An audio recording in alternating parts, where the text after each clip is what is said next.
Well, good evening, everybody. Welcome to Stramash Media. We're all Scotland sport, of course, and tonight we're going to start off with the quiz question we left behind, Glenn. We left it hanging and we put it on Facebook, didn't we? And we got quite a bit of return on it. Yeah, we did. A few people got it right. To remind you guys, the question was, which current Scotland international has played 100 league matches for Alloa Athletic across 3 different divisions? And it was, of course, Scott Bain. After he left Aberdeen, he played for them from 2011 to 2014. That's right. So there you go. If you were on tenterhooks, you should have gone onto Facebook and you got the answer ages ago. But that was it. Scott Bain played in all 3 divisions and played for Alloa. Right, Scottish sports. We're looking at the Scottish women's. I don't know, their attempts to get to the World Cup in Brazil, I think it is. And we had I'll come with you first, Glenn. We were supposed to have a good result against Belgium, but I watched it and I thought we missed a barload of chances. It could have been a win for Scotland, but Melissa, I can't remember, what's her second name? Andrietta, I think it is. Andrietta. The manager, the Australian manager of the Scotland team, says we now know more about the Belgians and I think we should do better on the away game. I like the cut of this one's jib. Do you know that, Glenn? I like what she's saying about the Scottish women's team. Yeah, I mean, she said that kind of stuff before about like how look, we're not getting carried away. We need to improve game after game after game. We weren't good enough, but we now know what to do, kind of thing.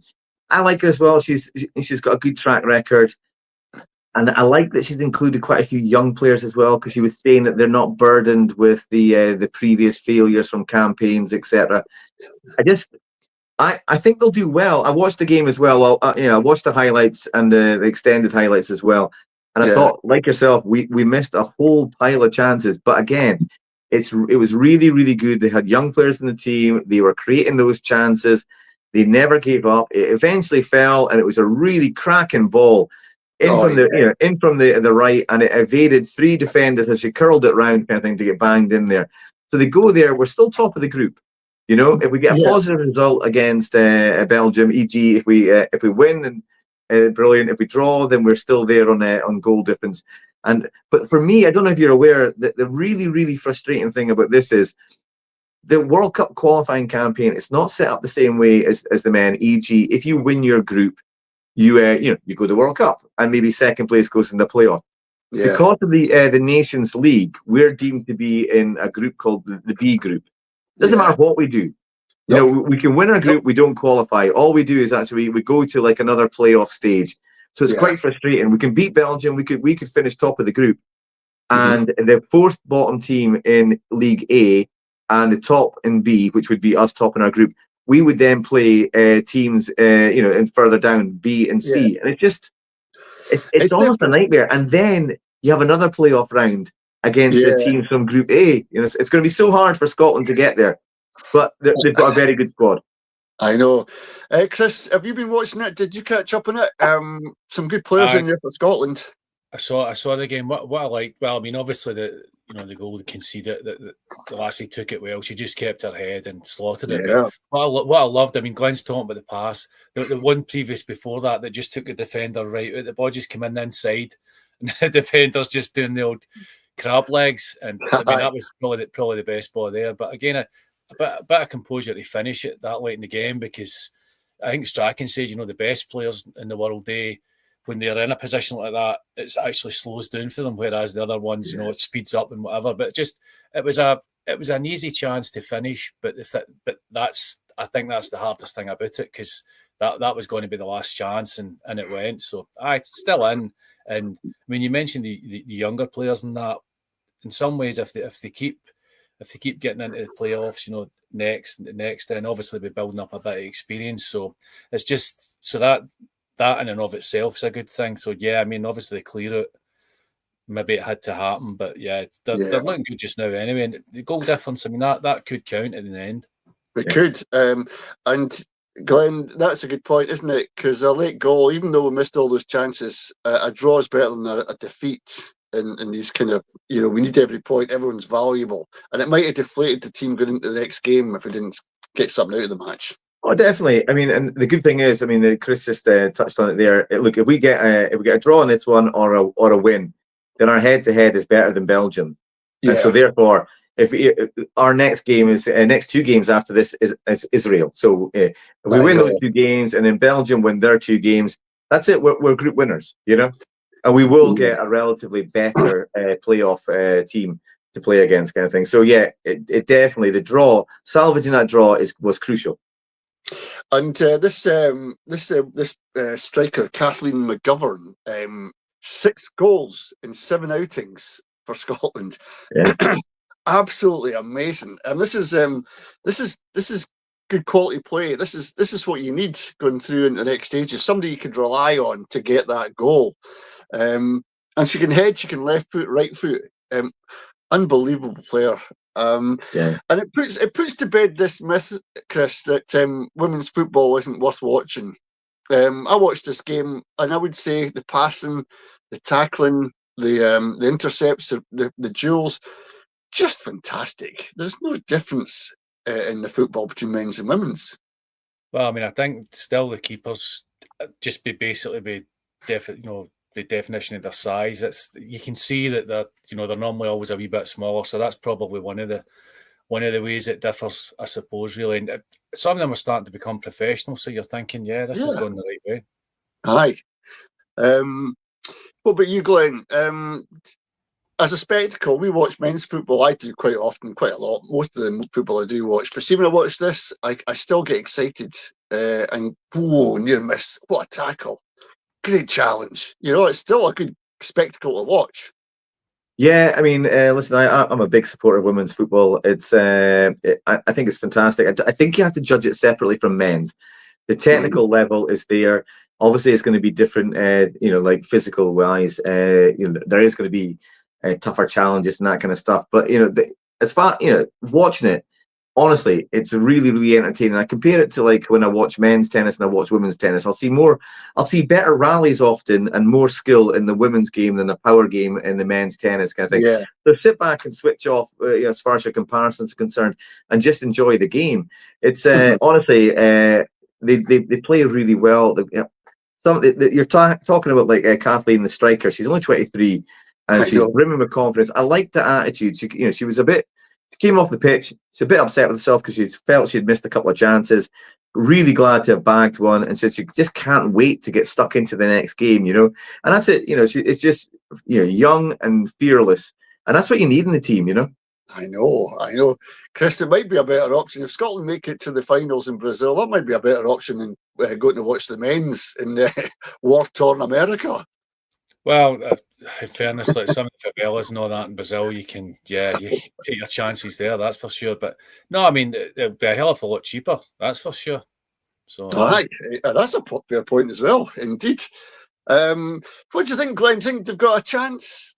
Do you think Scotland have got an outside chance or a good chance? How would you put them? Of what? Beating Belgium or topping the group or qualifying for the World Cup? Qualifying for the World Cup, the big one. Let's go big here, mate. Come on. Yeah, look, that squad. I mean, you've got Caroline Weir's play. She plies her trade at Real Madrid. You've got quality right across it. You've got Cuthbert at Chelsea, etc. I think she's the captain down there. I mean, there's tons of good players, and let's face it, we've underperformed in the last few tournaments in qualification. We've got a decent manager. I think we stuck too long with the last one. He'd successive tournaments of failing and still getting rewarded with a contract and not seen any improvement. So long answer to like a short question there was yes, I do. I think they've got a decent chance. Wow, I mean, it was a good performance against Belgium. You could end up facing a team of their caliber again in the second playoff. I think we get past the first playoff, and then it's almost a lottery. It depends. If we turn up, we can almost beat anybody, bar the top tiers. I mean, you're looking at Spain and England, and there is a big gap between Scotland and them currently. Hopefully we develop further and we close the gap, etc. As more players move down to England, America, etc. I mean, we're still missing the likes of Kim Little. She's still playing her trade for Arsenal. She just, to prolong her career, a few years back, she decided not to play. But she was like World Player of the Year. We've got quality players, and I think we've got a good chance. We've got a decent manager. Well, Chris, what can we say? What's just trying to think. The manager herself, as Glenn says, is saying all the right things. These girls know how to live, can play to their final minute. They're sticking to the game plan. It's that structure where you know they're playing as a team, not individuals, which I really like about Scotland right now.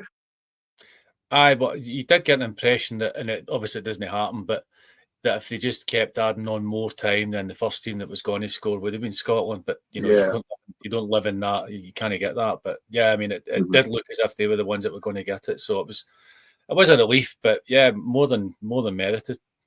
Aye, absolutely. Now the other big story that's going about, but I might just hold on for the next one, Glenn, if you want to give the next quiz question out. Yeah, well, one of the questions kind of been answered already. It was a question about Kathleen McGovern, but I've got another one on the Lassies World Cup. So the 2027 FIFA Women's World Cup will be in Brazil next year. Mm-hmm. But how many times have Brazil won the tournament? The women's one? Yeah, the women's one, yeah. So there's been 10 editions. Aye. So how many times have Brazil won it? Obviously, they're the record holders in the men's World Cup. Mm-hmm. I'll say 3. I was going to say 11, but obviously I can't say that. I'll say 3. I don't think it's as many as you think. Because they just don't register, Glenn, as being World Cup winners, because we'd hear all about it when Brazil win World Cups.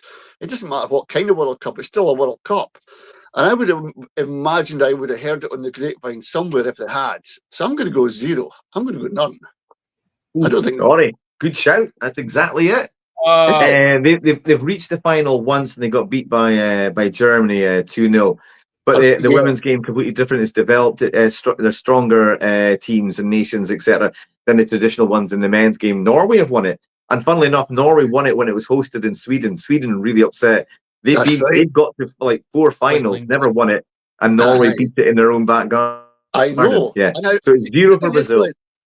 I remember those games, right? But I just couldn't remember Brazil. I would have heard about it somewhere in my head and I couldn't. So I thought I'll volunteer 0. That was it could have been 1 or 2, but I just thought I haven't heard it. Anyway, but if you ask the same question in maybe 5 years, I might be right. Well, it'll be more than 5 years. You said 3, but yeah, you're right. I can't even get the arithmetic right. Next. The next story that's come out today was this story from Hampden that they're banning Michael Stewart, a journalist. He's a pundit more than a journalist, I would guess. They banned him from Hampden Park because of his assault on Scottish referees. Now that's their words, assault on our referees, as if the referees don't get as much, flack during a normal game from fans themselves. I'm not sure where this comes from. I think this is a vendetta against Michael Stewart. But Chris, what are they playing at? What are the SFA doing? Making a fool of themselves? Well, I mean that's every other week, but it's just just pick your story. So this is this week's starter for 10. But it just it's like when war starts, the first victim's truth, and I just don't get why they don't welcome constructive criticism. What's the thank the guy and look into it, and but banning people, that's just like, well, you should have freedom of speech. I'm not saying that freedom of speech shouldn't have consequences, but when you're banning pundits for doing their job, it's just that's not right, because as far as I'm concerned, it comes across as very measured and very neutral to me. Glenn, I couldn't argue with anything Chris has just said there. It's baffling to me why they couldn't just say, well, that's a good point, we'll take that on board. But no, they've gone the other direction and blanketed out anything he had to say. They're making more controversy and making us more aware of what the problem is by doing this. Yeah. I think they're trying to flex their muscles. There's beef between Michael Stewart and the SFA. If I recall correctly, I think he claimed there was a cover-up on a VAR decision for, I think, St Mirren and Hibs, and he issued a public apology. So, they've obviously threatened before. Well, hey, look, this is you're out of order, saying a cover up kind of thing. You know, he agreed actually, apologised there. I don't think he's got anything to apologise on this one at all. But they've obviously just not forgotten it, and they're taking this opportunity to actually have a go and ban him, and probably in their minds put him in his place. It's not the actual SFA. These complaints have come from the referees and the VAR officials themselves. Yes. So they flagged it up through the Scottish Senior Football Referees Association, not only to the SFA, but to his employers, Premier Sports. So they're really quite miffed. And they've just taken, obviously he's jibing away. But most of the time, I agree. I'm listening to them thinking, actually, no, you've got a valid point there. It's like, it's not clear and obvious. Oh, why are you taking so long, etc. He's kind of like most of the time saying exactly what fans and other pundits are thinking. But here's one for you. So they've opened up this can of worms here. They've banned him, and they've said, so he didn't get to the Scotland-Japan one at Hampden. He never said anything then. So he bit his tongue. And then the one done it again this weekend. He can't get to the, he can't go with his employers to Hampden for this one. So he's come out and he said, look, this is not on. You're basically trying to silence any detractors. But if you look at the performance of referees in Scotland, he's got a point, hasn't he? I mean, so the list for referees that are going to the World Cup has just come out. It's the largest ever list of referees and officials going, 170 names. Not one Scottish one. This is the 5th tournament in a row, World Cups and Euros, that not a single Scottish referee has been deemed good enough to make it. We only have one referee on UEFA's elite list, and I think it's Nick Walsh. So he's the only one that's good enough to do Champions League or Europa League group stages. The others, there's a few others that can do qualifiers, etc. But that's it. They've been monitored for the last 3 years. So the SFA submit their referees they think good enough. They're monitored by the European Refereeing Association, and then they come out with a list, and they failed again. The last time we had a decent referee at international level, it was Hugh Dallas. He was the 4th official at the 2002 World Cup, and he also did the Super Cup between Real Madrid and Feyenoord. So standards have dropped. Colin came in last year, and he said that his target was to get Scottish referees back, the standard back up, and to get them back at tournaments, because he looks on at other referees from other countries, and he's jealous that they're performing there, and he's failed so far. So for them to come round and do this to a guy that he's making valid points with the standard. It's honestly, it's hypocrisy. It is. Chris, I remember Slattery for I think he was playing for, was it Hearts or no, Motherwell. That's right. And he went down holding his face after an innocuous challenge from Richard King. Richard King was wondering what the hell was going on. He got sent off. Now, the problem there at that point, the referee made a knee-jerk decision, and this is what maybe is the problem here. And then he went to VAR, and they upheld his decision. And the whole world's watching this and thinking, he's just dived. There's no contact with his head. He's holding his head. And this is another thing players must get into their minds, and coaches must tell them, do not go to ground holding your head unless you have unless you just can't get up. If you got knocked your head, you wouldn't be holding it. You'd be unconscious. You'd be sore. Yeah, you wouldn't know where it was. You wouldn't, exactly. So, as Glenn says, the standard of officiating in Scottish football is abysmal. We've always said in this show, and even on Caledon before, we were saying that Rangers have got a good chance of winning this game, even though they've got 5 injuries because they love the extra man, the referee. Now, we can say that, and nobody's going to ping us, but Michael Stewart, if he said that, gets harangued by the SFA.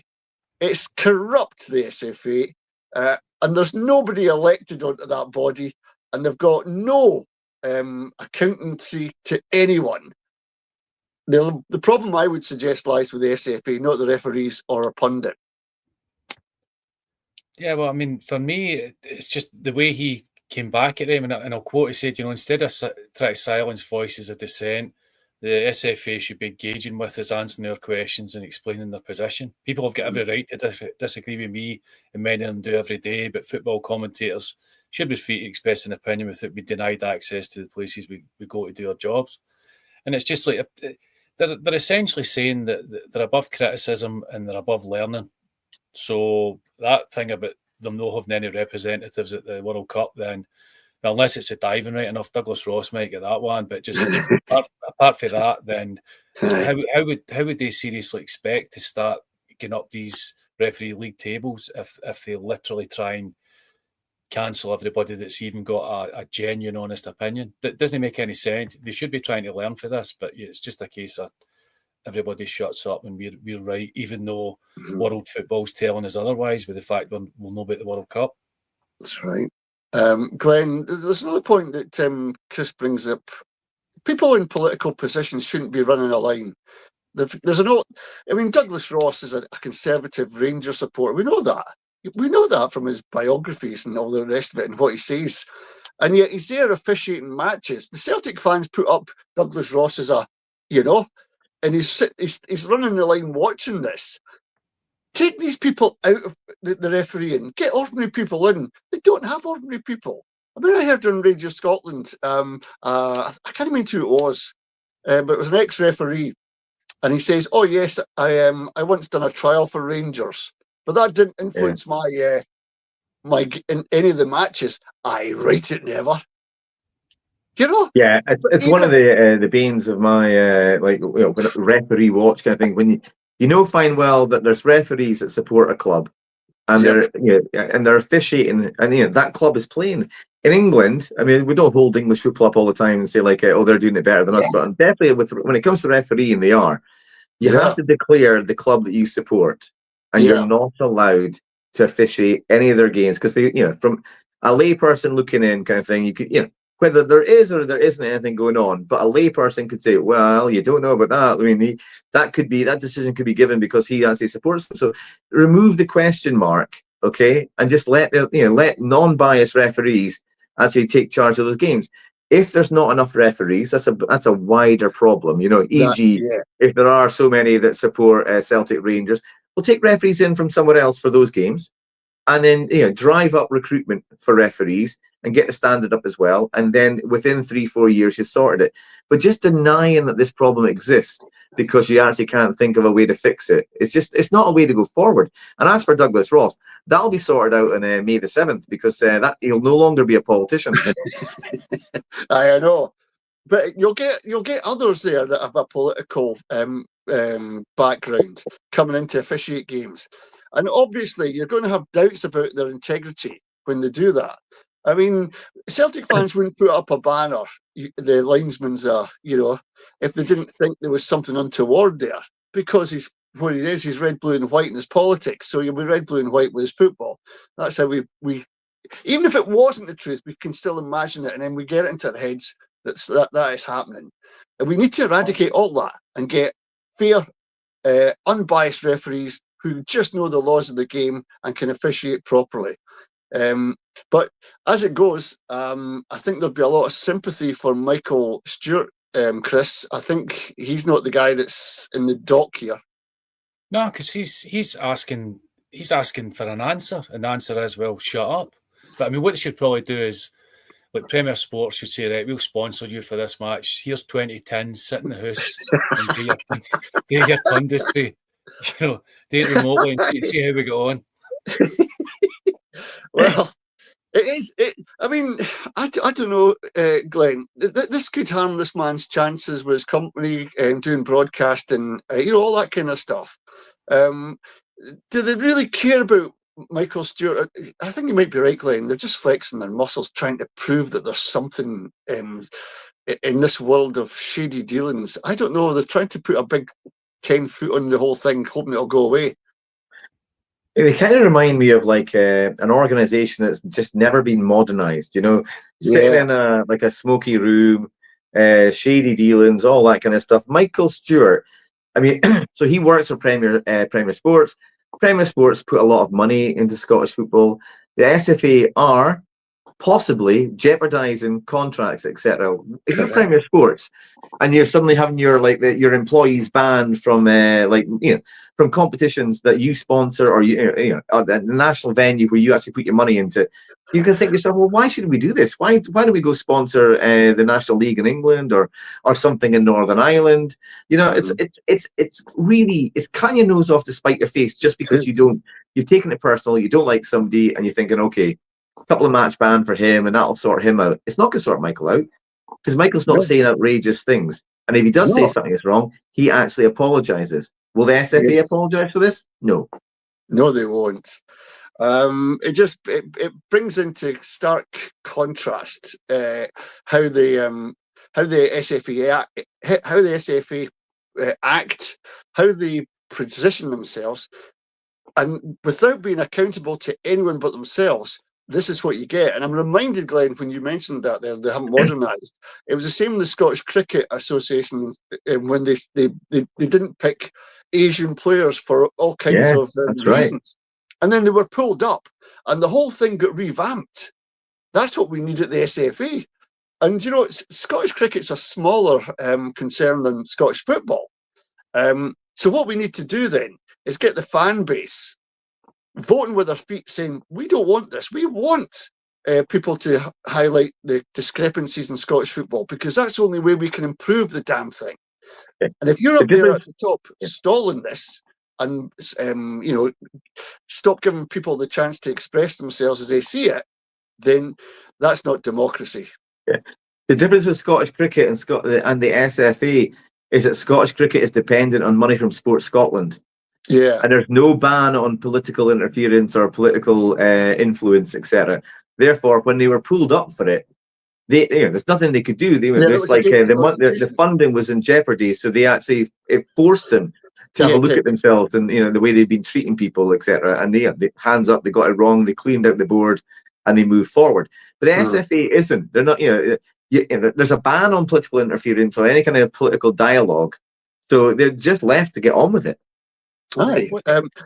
They can maybe do like the same thing they did with IRA. If you remember, like Michael could turn up and it just put the voice in actor.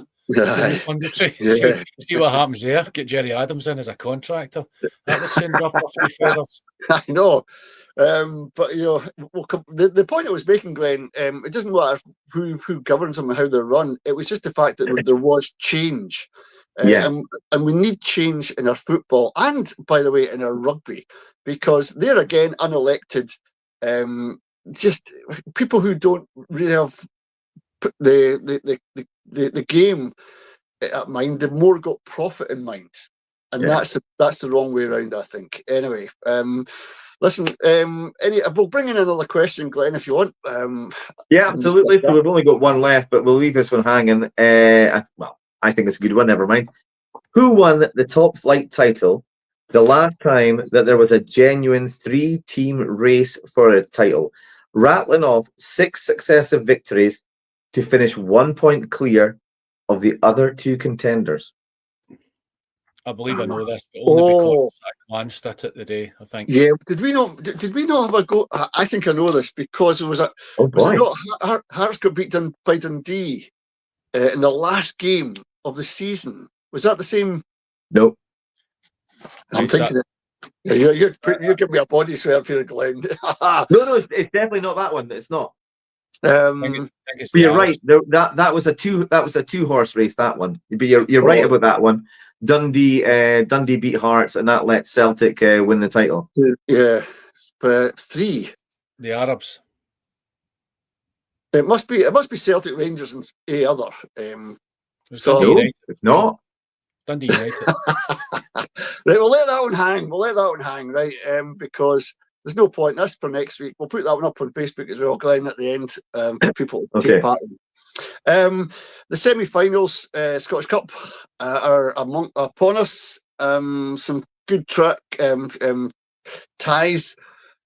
The one that's taken my eye, I think it's yours as well, is the Falkirk-Dunfermline game, because there's no love lost there in that one. Glenn, what do you reckon? No, this is an utterly fantastic tie. It's a weird one as well because they're not like real. They're not like neighbouring towns kind of thing. There's about like 17, 18 miles between them, but there's a real, like almost like hatred between them. Been listening to some of the fans, and so they've got like East Stirlingshire, blah blah blah, on their doorstep. They've got Wraith Rovers kind of thing, but they don't really. They view them as derbies, but this is their main rivalry. They can't stand each other, and I mean, they've had a tie when they were both in League One. They had a tie. It was top versus second. It was the start of Falkirk when they won their back-to-back championships. Yeah, so a few years back, 2 years ago, and they took 8,000. They had a crowd of 8,700 in League One. It's phenomenal. When each one plays, they take a few thousand to each stadium, kind of thing. And when they interview people and they ask the questions, none of them can say why they don't like each other. They just, it's they come up with random stuff like, oh, we competed for titles or relegation. It's we're quite close. We do, we're similar sized towns, etc. Then Dunfermline pipe up and say you're not a town. Well, you're a town. We're a city, and all this kind of stuff. But yeah, it's going to be good. It's going to be frantic. It's going to be open. I mean, Falkirk really playing really well. Obviously, there's a bad result that they got against Rangers, 2-0 up. Then they lost 6-3. They were very open at the back. McGlynn turned around and said they need to learn from that. Dunfermline, I think they're guaranteed almost. Well, they're looking very good for a playoff position.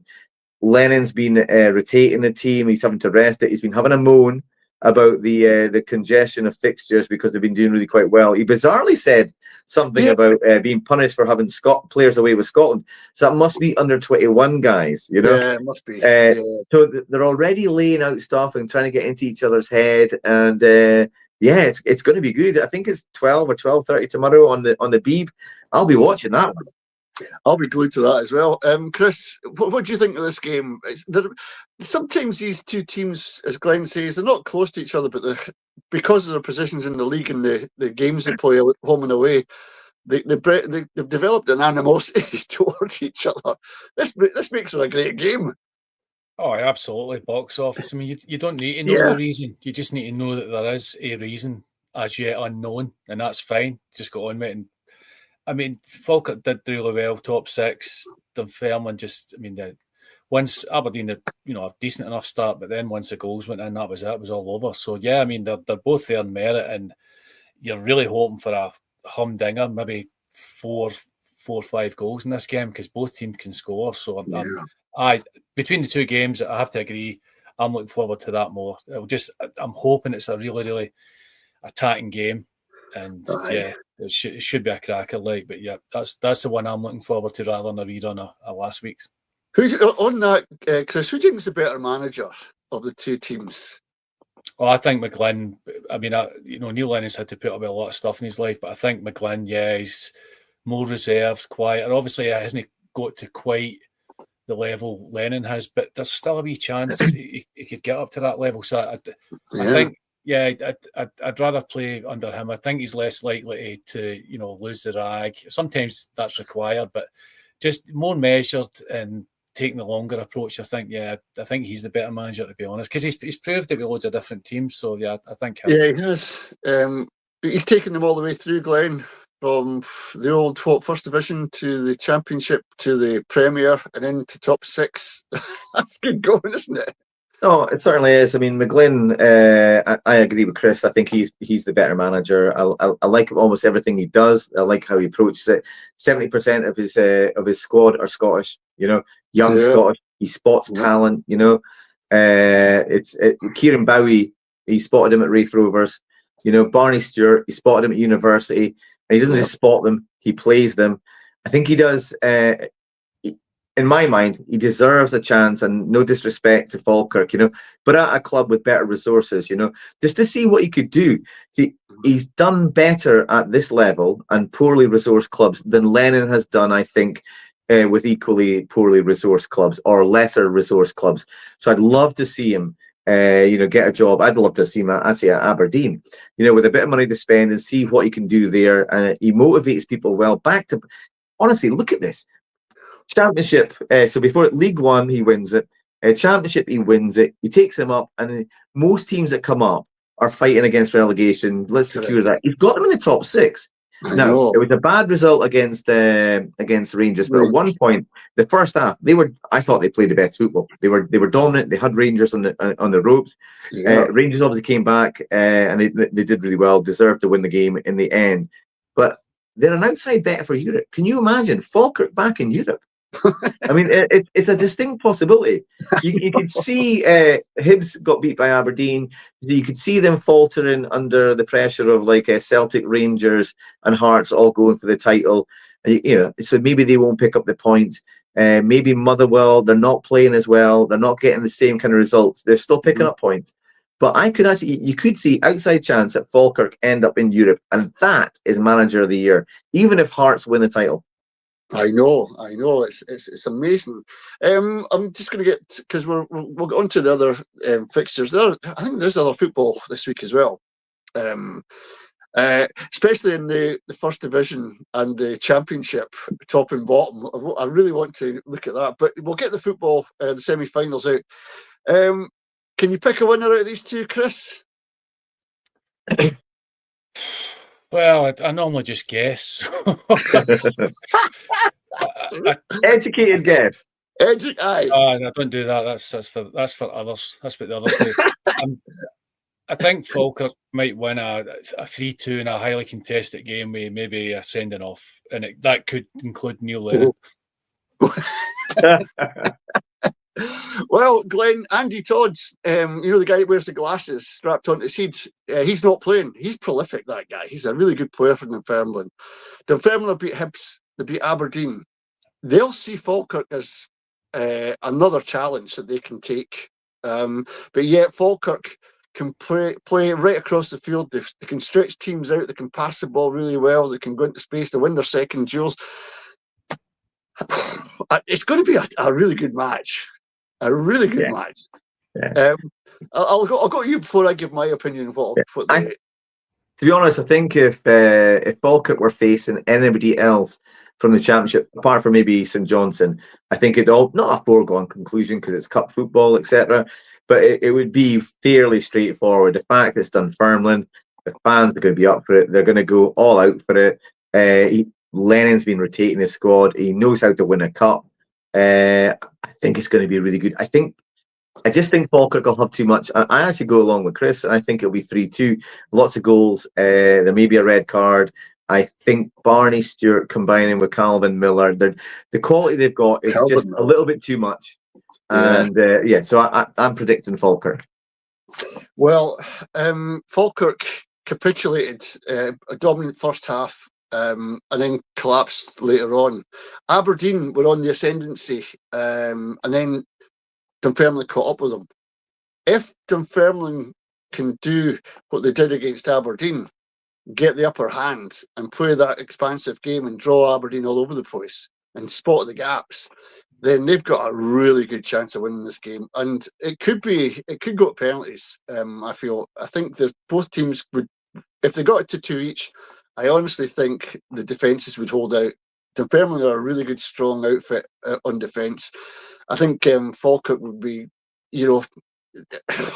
I'm thinking Falkirk might win it, but it can go to penalties, this one. I just can't split them. It's going to be a really tough game for both sides to try and win this one out. But if I had to put my neck in the block, I'd say Falkirk. Just get on there. I think it's just a bit too. I wrote a fence too far for Dunfermline. I think Falkirk will do it. On to the other game. St Mirren are playing. Who've they got? Celtic. Celtic. Again, I know. New coach against an old hand. Chris, what's your thoughts on this one? Well, I mean, I think the beauty for St Mirren is that obviously Celtic will not really know too much about this guy, so that's straight away. That's an ace up their sleeve, and he just came out and said the obvious. Well, we've done it before, so why can't we do it again? And I just think the way Celtic's defence is just now, with Scale suspended, Vickers out, Alistair Johnson out there. The only plus point I think is that I believe Schmeichel will be ruled out now, so that in that way they don't. But they don't have to make a choice, so that's pretty good. I know. It's a done deal. But they're very. I mean, what was it? Something he said they made St Mirren look like Brazil, and I can't. I agree with him, to be honest. I know. They're a right hard watch, and St Mirren had more possession. And when you think they've no beat Rangers or Hearts this season, so it could catch up with them. I mean, it might be their only chance for silverware this year, but it's going to be another hard game. I think they'll make it even harder for themselves, and St Mirren have got every right to be well up for this scrap. Indeed. Glenn, Callum McGregor has been chastised, and it's about time. Celtic supporters are saying that he should be dropped. I mean, he's a quality player in his day, but he's just not performing. He's not winning the ball. He's out of position. Is this coaching, or is this just fatigue, or is this just McGregor having he's a bit off form, or his age catching up with him? It's a difficult one, isn't it? Would you drop one of your senior players? No, I wouldn't have dropped McGregor just now. I mean, the team are bad enough as it is, and they're sitting third in the league. But McGregor, he's probably trying to do too much. You'll feel the weight of trying to carry the team.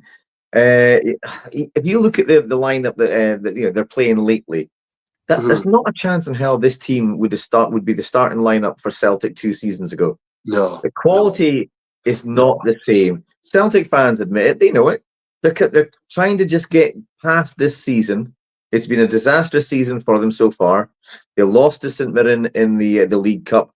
There's a distinct possibility they're going to lose to them again this weekend. St Mirren have their number. They know how to beat them. I'm not saying they will, but they know how to beat them.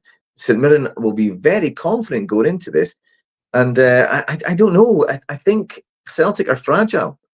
It's not the kind of gallivanting team they had before. They've got some older players in there as well that are injury prone. You look at, I think Scales has probably been one of the more reliable defenders. He's out. He's suspended. He's gone. You got Kearney. What, you're going to get 60 minutes from him? You're going to get a full 90 from him? I don't know. Ralston is your first choice right back. Now, when would you have thought that? McGregor is struggling. Oxlade Chamberlain, he got the winner, last week, but he drifts in and drifts out. I'm not, he does. Not overly impressive. The best guy they got on there, obviously, is Nygren. I think he is quality. He's probably going to leave at the end of the season. And they'll have to do a rebuild. Aye. But it's intriguing, this one. I mean, you think back. Do you remember St Johnstone did the League and Cup double? Not League and Cup. The double cup double. I mean, I could see possibly St Mirren doing it. Aye, that's me too. Chris, it's true. Celtic are fragile, and even the Celtic fans that I know are saying, "Oh, I'm not even bothered about this." They're not even bothered for the win or lose it, because the standard of football they're watching isn't worth it. And it's almost like, why not give it to St Mirren? Give it up in your own team. I remember when Aberdeen were in a really bad position, Glenn, and we were watching Aberdeen, we're thinking, oh my God, not again. And you couldn't watch week. Well, but before that, even under Jimmy Tillene, it was like, oh man, and you just get disillusioned with your own team. When you can't even muster up support for your own team, like a team like Celtic, something's wrong, isn't it? Yeah, I mean, I'll let Chris in. He hasn't spoken yet. It's just groundhog. You see them.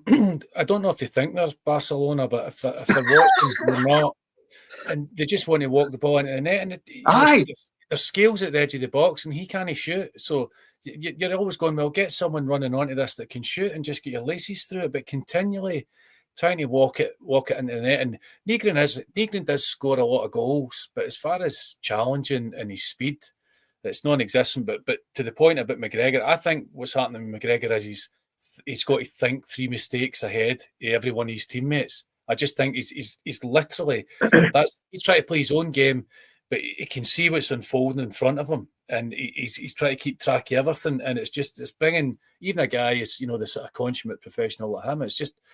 there's only so much load you can take, and physically and mentally, he's carrying the team too much, and they're definitely very vulnerable. I mean, Marcus Fraser, Gogic, Bacchus, if he's playing, all these players can Mandron, all these players can hurt Celtic, and there's no reason why they shouldn't. I mean, I don't think Celtic fans are saying we'll give them it. St Mirren are more than capable of coming and taking it, because they might want it more. I don't know. I mean, I agree that they just want it's a bit like, let's face it, Aberdeen fans just want the league to be over, and okay, we've got a summer holiday by virtue of the fact we're not going to a playoff.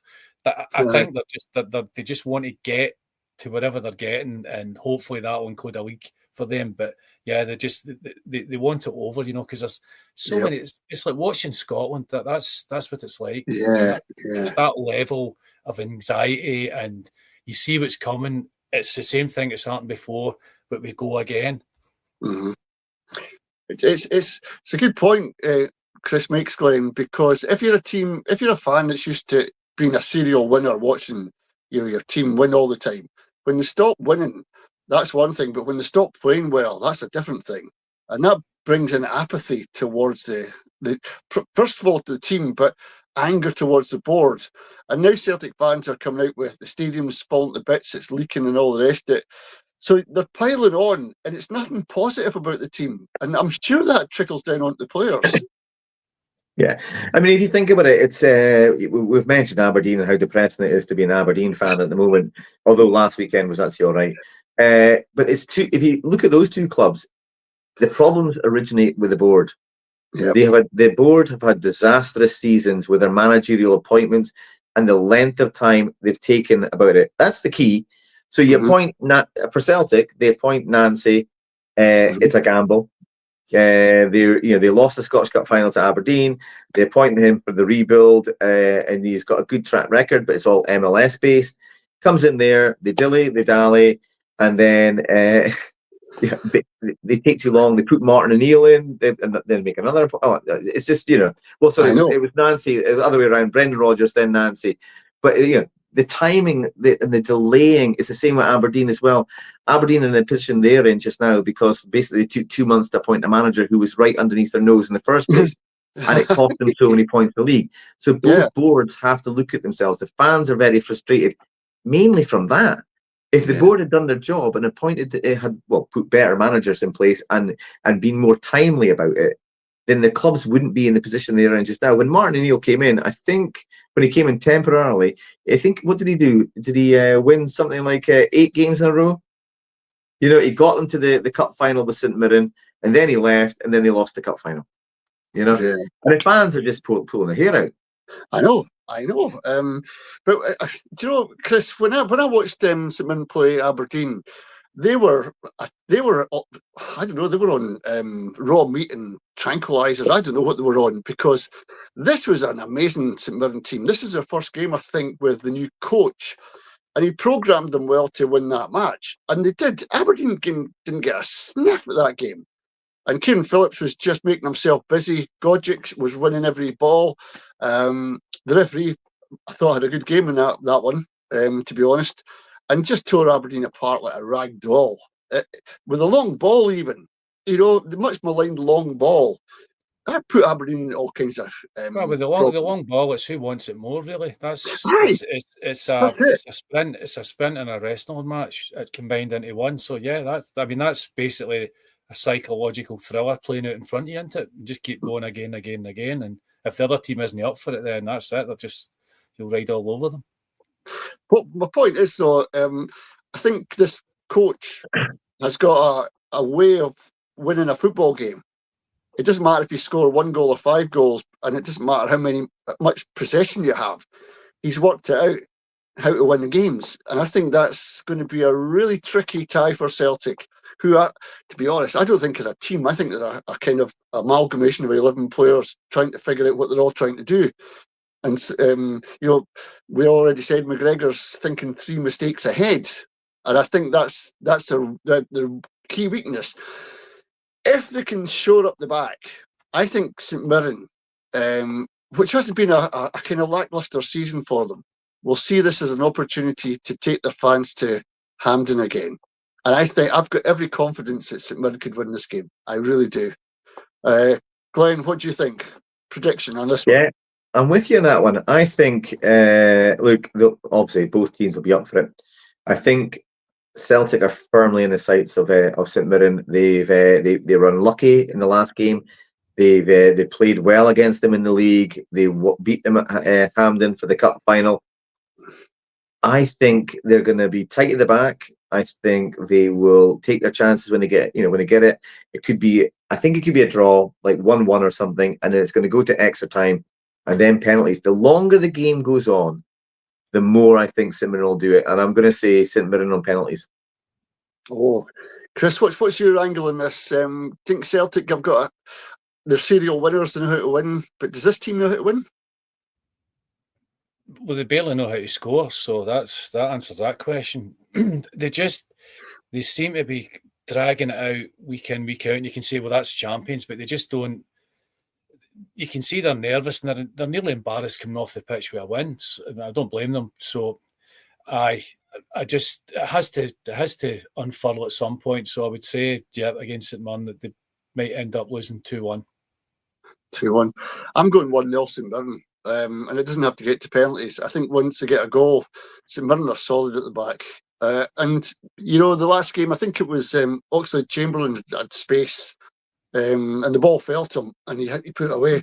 Yeah. If they can keep that clear, I think they've got a chance, a really good chance. They're a good team, St Mirren. And they've played together for a long time. And that gels all the players together. And I think they've got it in the bag to win this game.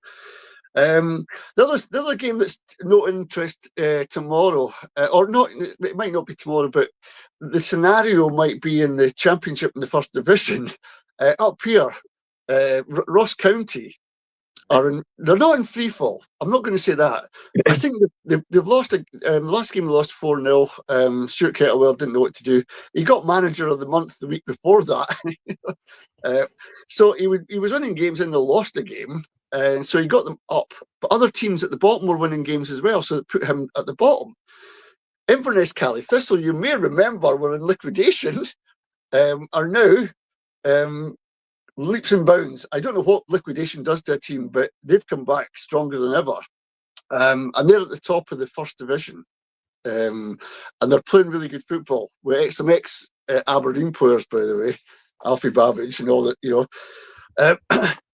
It could come to the crunch here, Glenn, that for a playoff, it could be Inverness Caley Thistle against Ross County up here. And that, Aye, absolutely. Yeah. And you're talking about rivalries between Dunfermline and Falkirk. You should come up here for this one, man. This is a big one. They don't like each other. Kind of sad, though, isn't it, that Highland football, the two biggest clubs in the Highlands, may be in this position. You're right. Inverness are 1 point clear of Stenhousemuir, I think it is. Yep. So they might avoid it. There's 3 games to go for both clubs. That's right. So it's really tight because Ross County are at the bottom. They're 3 behind Airdrie, and they must be really, really upset because we've been talking about Dunfermline and Neil Lennon rotating players, etc. He rotated a lot of his squad for the last game that they played Airdrie, and Airdrie got a 2-2 draw, got a point, pulled a little bit further away from Ross County. But it's, as Lennon says, he's got to look after his own club. He did mention about league integrity, etc. But he says the fixtures are coming, it's fast and furious, and I've got to manage it.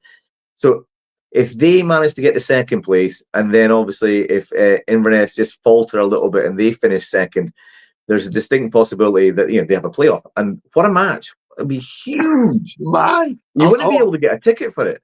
I remember when they first came up, when they first left the Highland League, when they applied for to Scottish League status, and they were in the 4th tier of Scottish football. The first time they played, I think Dingwall was sold out. I think there was a crowd of was it 6,000 or something? It was amazing.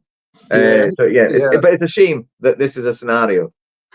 I know, Chris. I've been to a Ross County Inverness Caley game, and my goodness, the noise in that wee stadium is it is amazing. And the let's call it colourful language between the fans to each other is to be heard. this is a big match if it happens, and maybe it's what both clubs need. They maybe need a shot in the arm. Whoever wins it's going to have all the spoils, but it's a big game for both.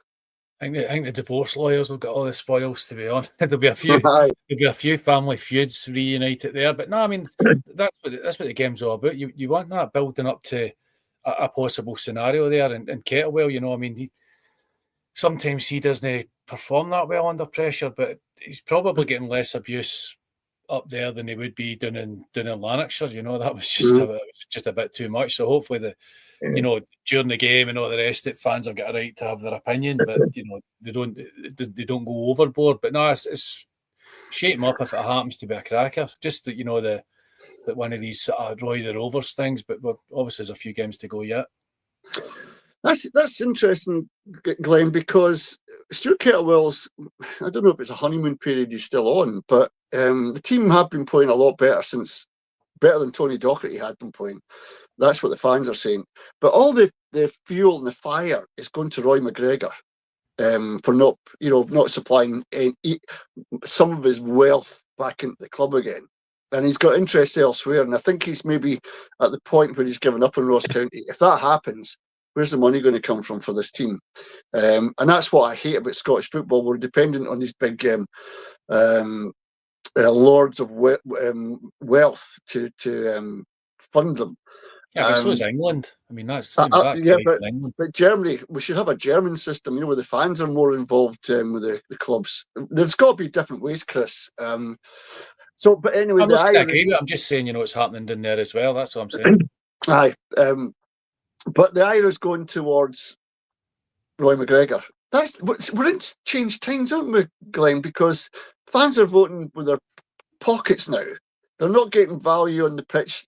The prices are going up. They're complaining about this, that, and the next thing, and the board get it in the neck, not the manager.